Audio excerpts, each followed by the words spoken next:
Wassily Kandinsky's Herbstlandschaft, or Autumn Landscape, was painted at the end of January 1911.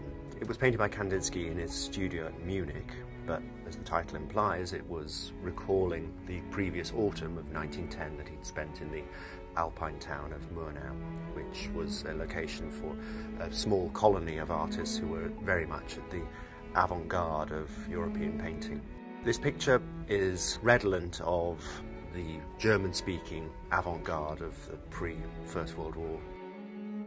On the 2nd of January 1911, Kandinsky had attended a concert by Arnold Schoenberg, which included his groundbreaking second-string quartet, and in the middle of that month, Kandinsky wrote to Schoenberg in an excited way to say that the two were fellow travellers and that they'd discovered a path which would take them beyond convention. And I think in the present painting we see that development in the pictorial art of Kandinsky. He was an artist who strove for the spiritual in his painting, and for him a freedom between colour and line was fundamental.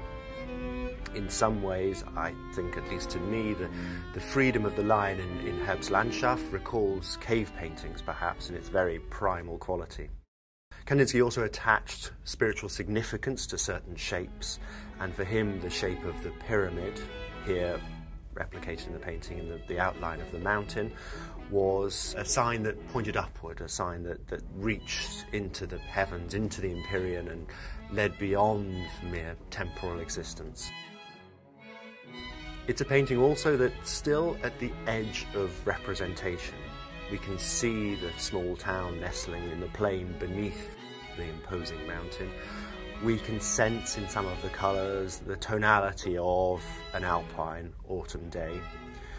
But it's also pointing forwards to the paintings that Kandinsky would undertake later in that year, which would finally break through into sheer abstraction.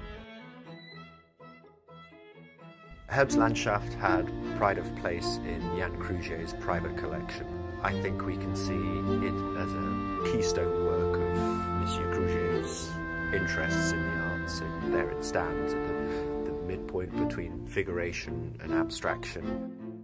So combines two elements that I think are reflected throughout the collection, which is both the intellect and the heart.